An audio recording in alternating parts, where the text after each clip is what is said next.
안녕하세요. 역사 돋보기입니다. 조선 붕당의 역사 6부입니다. 자신을 세자에서 폐위하려는 아버지 숙종과 노론들의 눈살을 겨우 버텨가며 20대 왕으로 즉위한 경종. 노론은 노골적으로 경종을 압박해 노론이 지지하던 경종의 이복동생 연인군을 세제로 삼고, 심지어는 경종에게 정사를 돌보지 말 것과 모든 권한을 연인군에게 넘기라는 대리청정을 강요하기도 합니다. 그저 눈치 보고 아무 말을 하지 않는 게 생존법이었던 경종은 그대로 따르려고 하는 찰나 세제 연인군에게 대리청정을 하겠다는 말을 철회했고, 느닷없이 조정의 주요 요직들을 노론에서 자신을 지지했던 소론들로 한순간에 뒤바꾸어 버립니다. 1721년 전혀 예상치 못한 경종의 첫 환국 사건을 신축환국이라고 하는데요. 신축환국은 노론 입장에선 본인들이 잘 나가고 있다가 기습당한 정치적 사건이라 적잖이 충격을 먹었답니다.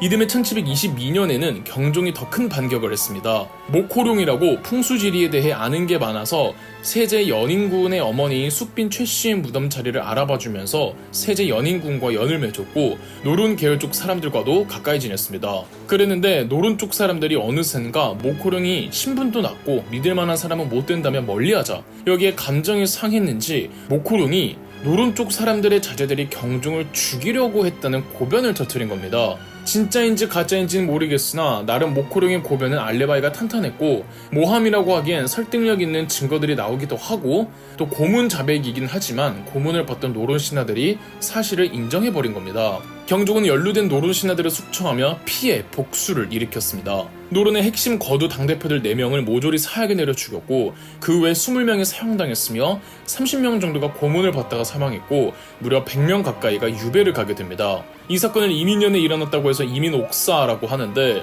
그 별 볼 일 없다고 생각했던 경종에게 노론이 된통당한 사건이었죠. 1721년 신축환국과 1722년 이민옥사 때 경종이 제대로 노론을 조진 이 정치적 두 사건을 앞글자씩 따와 신임옥사라고 부릅니다. 여기서 똥줄이 타는 건 세제 연인군이죠. 자신을 지지하는 노론들이 대거 실각하는 과정에서 연인군은 형 경종이 자신을 어떻게 할지 두려움 속에서 벌벌 떨어야만 했습니다. 그런데 정작 경종은 연인군에게 욕은 했을지언정 연인군을 해코지하지는 않았습니다. 경종에겐 아들이 없어서 실으나 저나 연인군을 세제로 계속 두기는 해야 했습니다. 경종이 주도권을 쥐는 데는 성공했으나 개인적으로 몸이 허약했던 경종은 점점 건강이 안 좋아집니다. 1724년 경종은 게장과 생감을 같이 먹고는 경종이 맛있어서 더 먹었다는데, 이 두 요리가 그렇게 상상이 나쁘다면서요. 이후 훨씬 더 몸이 안 좋아졌는데, 세제 연인군이 인삼을 올리지 말라는 어이의 처방을 무시하고 인삼을 다려 경종에게 올렸는데, 인삼을 먹은 뒤 경종은 잠깐 몸이 좋아지는가 싶더니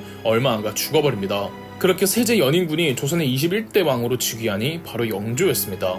이 때문에 영조는 제위 평생 자기가 경종을 독살했다는 소문에 시달려야만 했습니다.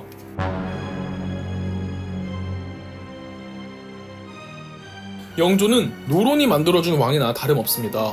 노론이 경종을 압박한 덕에 연인군이 세제로 책봉되었고, 연인군이 왕으로 등극하는 과정에서 정치적 배후가 되어주었죠. 그런데 경종 말년에 경종이 급발진하며 노론 세력들을 탄압했잖아요. 노론들은 이제 영조가 왕이 되었으니 소론들을 향한 정치적 피해 보복을 기다리고 있었습니다. 영조 1년이었던 1725년, 영조는 경종 시절 영모죄에 휘말려 희생된 노론 대표들의 신원을 복권해주고 억울한 무고에 희생되었다고 판정해 주었으며, 조정의 주요 요직들은 전부 노론 계열 신하들로 대체되기는 했습니다. 그러나 피해 복수는 그다지 크지 않았습니다. 과거 노론들을 모함한 목호령과 김일경 정도만 처벌하는 수준이었죠. 노론 신하들은 영조에게 더 큰 규모의 정치적 숙청을 요구했습니다. 토적이라고 소론 신하들을 역적으로 매도하며 노론들은 이 역적들을 토벌해야 한다는 용어를 쓸 정도였습니다. 영조는 많은 피를 흘리기 싫어했고, 오히려 노론의 제멋대로식 강경 압박에 화가 난 영조는 재위 3년째이던 1727년 일전에 처벌을 했던 소론 62명을 석방시켜주고 노론 100여 명을 해고시킨 뒤 소론 계열 신하들을 중용하는 환국을 일으킵니다. 정미환국이라고 부르죠. 노론이나 소론도 두 붕당 모두 각각 저마다 쌈딱 기질 충만한 강경파들과 성급 유순한 중도 쪽 사람들로 분포되어 있었습니다. 영조는 노론이든 소론이든 강경파는 멀리하고 중도 쪽 신하들을 대거 등용했습니다. 소론 계열 강경파들은 계속 영조의 즉위 자체를 부정하고 있었거든요. 1728년 소론 극단파들이 모여 남부 영호남 지방에서 이인좌의 난이라는 반란도 있었습니다. 이인좌의 난이든 뭐든 소론과 노론, 양 붕당에 극단적 강경파들 때문에 일어난 일이라며 더더욱 중도파 사람들을 대거 등용하였습니다. 이걸 탕평책이라고 합니다. 탕평은 유교 경전에 나오는 용어로 어느 한쪽에 치우치지 않는다는 뜻입니다.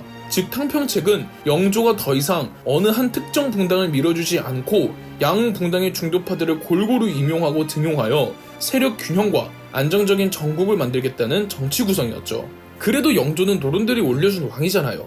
영조는 노론들의 요구도 지나치지만 않으면 적당히 다 들어주고 그들의 기득권을 기본적으로 보장해 주었습니다. 노론의 집권 권력을 인정해주는 가운데 소론에게도 최소한의 정치권을 지켜주기 위함이었죠. 영조가 봤을 땐 이게 최선이었던 겁니다. 이런 영조의 탕평책을 급격하지 않다고 하여 완론탕평이라고 부르기도 합니다. 이렇게 영조가 재위 초기 수많은 피와 해프닝과 각종 어려움에 부딪히고 딛고 극복해가면서 완론탕평으로 겨우겨우 수립한 조정의 안정, 이걸 깨려고 했던 사람이 아들 사도세자였습니다. 사도세자는 노론의 집권 권력조차 해체시키고 소론 쪽에 붙는 경향이 강했습니다. 영조가 어떻게 해서 일군 조정의 안정인데 아버지 숙중 때와 형 경종 때 그 수많은 정치적 환난을 겪은 영조가 어렵게 구축한 이 판도를 아들 사도세자가 그 균형을 붕괴시키려고 했던 겁니다. 정치적 갈등이 아니더라도 완벽주의를 추구했던 영조와 자유분방한 사도세자 사이 갈등이라는 가정사도 있었고, 영조의 압박에 사도세자가 극심한 스트레스를 받더니 이 스트레스는 각종 비행과 정신병으로 이어졌습니다. 노론을 멀리하고 소론을 곁에 두는 사도세자가 나중에 왕이 되면 노론들도 곤란할 수밖에 없었습니다. 결국 노론들은 영조에게 사도세자가 반란을 일으키려 한다고 사도세자를 모함했습니다. 사도세자는 따로 군대를 만들어 병사놀이를 하기도 했으며 아버지를 죽이고 싶다고까지 말했다고 했으니 덜미가 잡힌 거죠. 그런데 사도세자가 영모죄로 죽으면 문제는 사도세자의 아들 영조의 손자까지 엮여 벌을 받게 됩니다. 영조가 고민하던 찰나에 사도세자의 생모인 영빈 이씨가 영조에게 사도세자의 자결 명령을 내리라고 합니다. 노론은 계속 사도세자를 공격할 것이고 영모죄로 죽으면 이 사건에 엮여 일어난 후폭풍으로 전부 다 죽는다는 걸 알았던 영빈 이씨가 어미로서 끔찍한 고통을 감내하며 사도세자가 자결로 죽으면 모든 것들이 다 해결이 된다는 것이었죠. 영조도 그 외 다른 방법이 없었습니다. 1762년 영조 제위 어느덧 38년째, 영조가 사도세자에게 자결을 명령하자 사도세자가 거부, 순간적으로 욱한 영조는 뒤주를 가져와 그 안에 사도세자를 가둬버렸고, 안에서 마시지도 먹지도 못하던 사도세자는 8일 뒤 사망합니다. 영조 제위 후반기에는 외척들, 예컨대 죽은 사도세자의 아내 해경궁 홍씨 집안의 홍봉환 홍인환 형제, 50살 넘고 새로 재혼한 16살 어린 신부 정순왕후 김씨의 오빠 김귀죽, 그리고 영조가 특히 예뻐했던 딸 화한옹주와 그녀의 양아들 정후겸 등이 일시적으로 영조 말년의 실권자로 부상하기도 합니다. 영조 말년에는 홍인환과 정후겸 두 사람이 실세였습니다.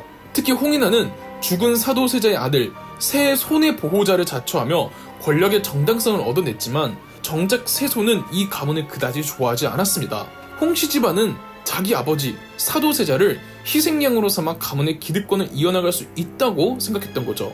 세손의 엄마 쪽 집안, 즉 해경궁 홍씨 집안도 노론 집안이었고 사도세자의 죽음에 일조를 했거든요. 홍인환과 정후겸도 본인들을 싫어하고 또 노론에 대한 적개심도 강한 세손을 탐탁치 않아 했습니다. 그래서 세손의 왕 즉위를 방해하려고 했지만 결국 1776년 세손이 22대 왕 정조로 즉위했고, 정조는 즉위와 동시에 홍인환과 정후겸부터 내칩니다. 더불어 할아버지 영조의 새아내, 자기보다도 어린 할머니의 집안 김귀주도 탄핵시키면서 영조 제위 말기에 주름 잡았던 외척들을 모두 정조가 청산합니다.